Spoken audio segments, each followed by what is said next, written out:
Olá a todas e a todos. Hoje o nosso tema, trata de uma parte da biologia interessantíssima, que é a evolução. A palavra é controversa. Ela nos remete a desenvolvimento.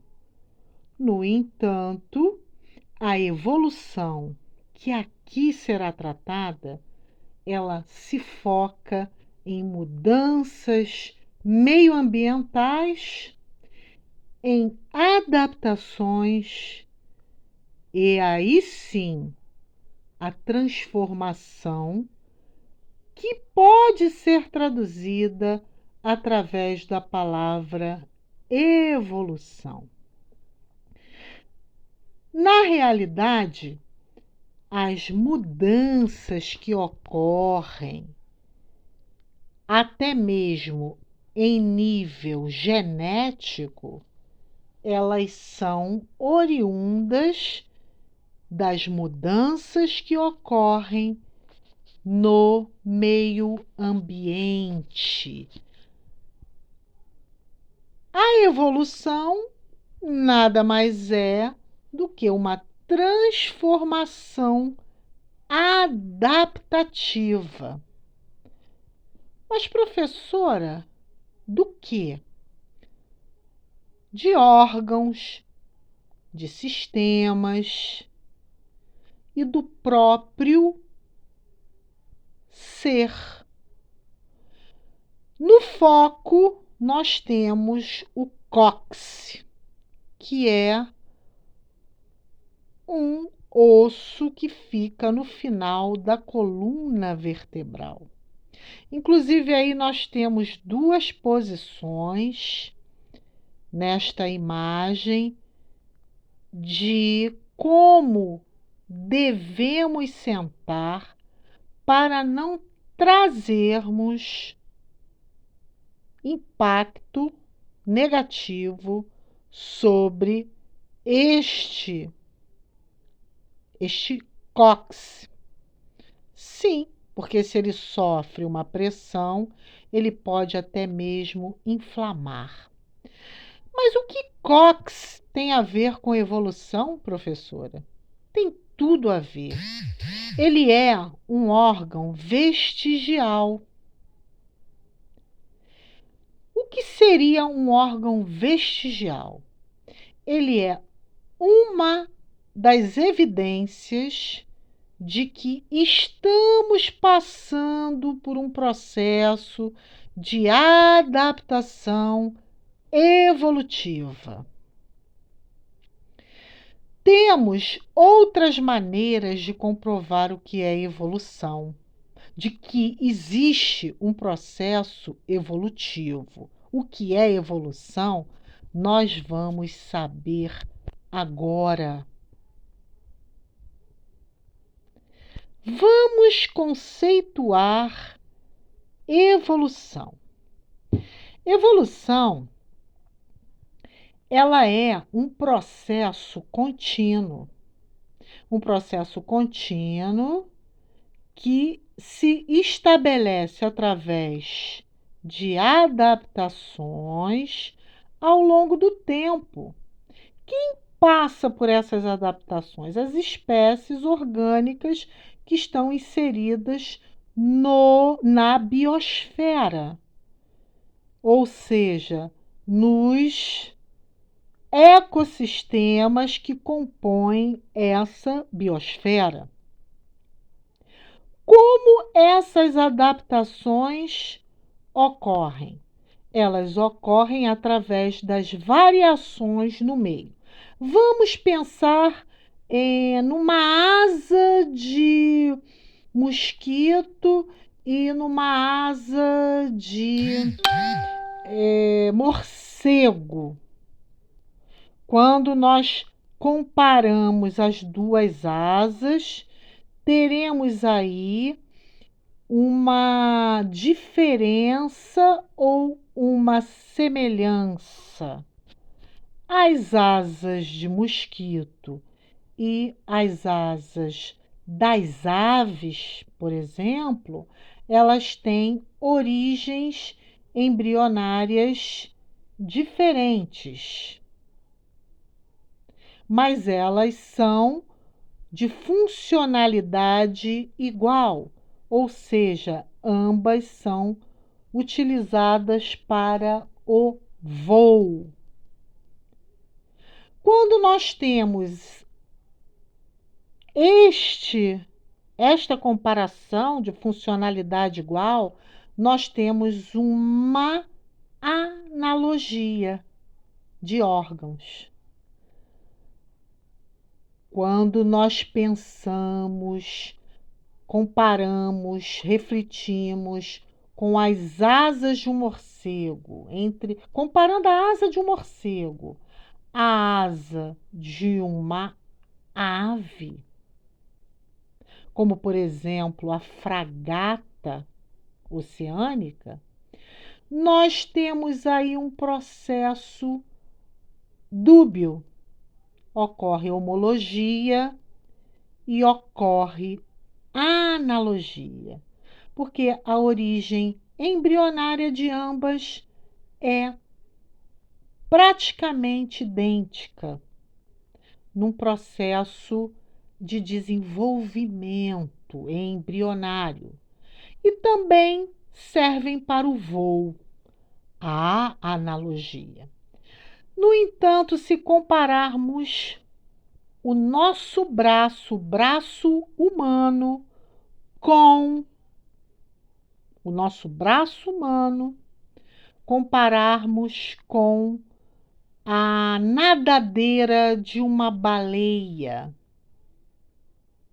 o que teremos aí? A homologia ou a analogia? Vamos refletir. São estes conceitos serviçais importantíssimos para comprovar a ciência evolutiva, que é muito nova, é muito jovem. Temos a presença de fósseis, nós encontramos fósseis no orbe terrestre, e estes fósseis também são evidência comprobatória da evolução. Mas a evolução, ela teve o seu início, o estudo evolutivo começou quando, professora? Vamos nos reportar ao século XVIII. No século XVIII, nós já tínhamos naturalistas que despertavam para uma visão evolutiva dos seres, das espécies viventes. Um deles foi o francês Jean-Baptiste Lamarck, nascido em 1744. Este naturalista foi botânico, mas antes disso ele foi bancário. Ele lançou livros de botânica, principalmente, especialmente. Ele lançou também o termo invertebrados. Lamarck criou 2 postulados que viraram lei à época, que foram a lei do uso e do desuso e a herança dos caracteres adquiridos. Na sua visão do que deveria, o que poderia ser a evolução, através de observações profundas, este naturalista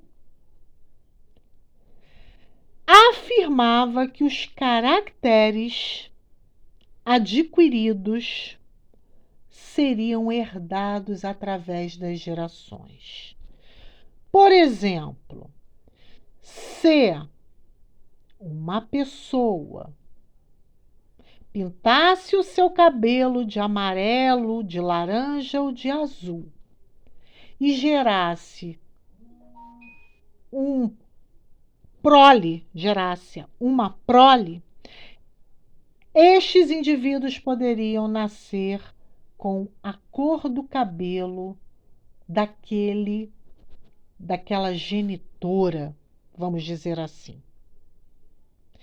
Se uma pessoa furasse o lobo de sua orelha, como ocorre, ela poderia gerar filhos com o lobo da orelha furada. E a palavra furada, entre aspas, nós vamos aproveitar para dizer que mais tarde, o que no momento, no século de 18 para 19, o nosso bom Lamarck pensou, ficou furado. Foi, mais tarde, refutada a teoria da evolução, onde os caracteres são adquiridos, são passados de geração a geração. Mas então, a lei do uso e do desuso, o que dizia?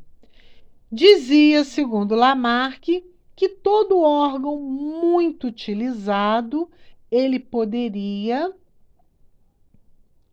gerar, como já eu explicarei a vocês sobre o pescoço da girafa, uma mudança, um desenvolvimento. Então, Lamarck afirmou que as girafas de pescoço longo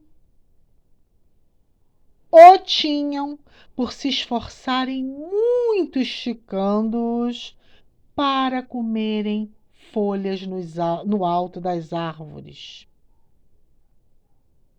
E, no entanto, isto não é real.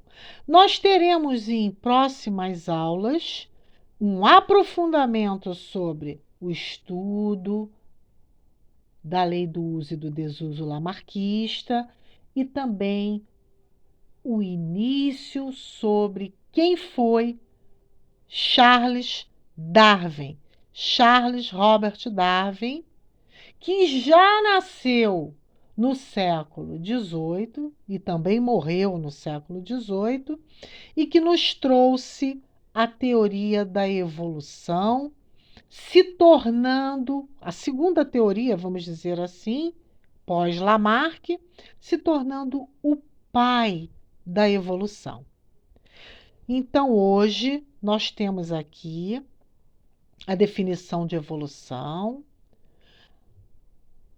a colaboração da homologia, da analogia e também dos fósseis como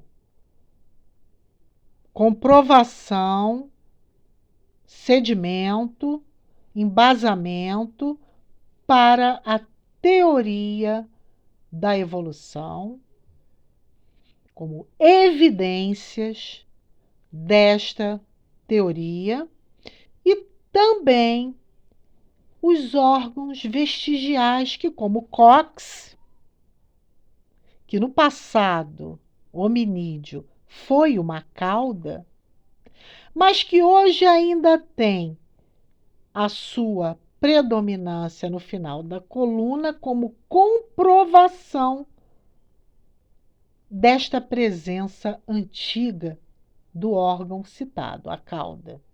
Ele é um pedacinho da cauda no nosso passado evolutivo. É uma colaboração também comprobatória, uma evidência para confirmação dessa teoria evolutiva. Bons estudos, fiquem em casa, completem o exercício com questões do Enem no formulário e eu prometo voltar na próxima semana. Usem a máscara, fiquem em casa, pois a pandemia não acabou. Existem, inclusive, variantes. Eu desejo a todos uma boa aula e ouçam também o podcast, o vídeo e o podcast. Paz e luz, eu prometo voltar.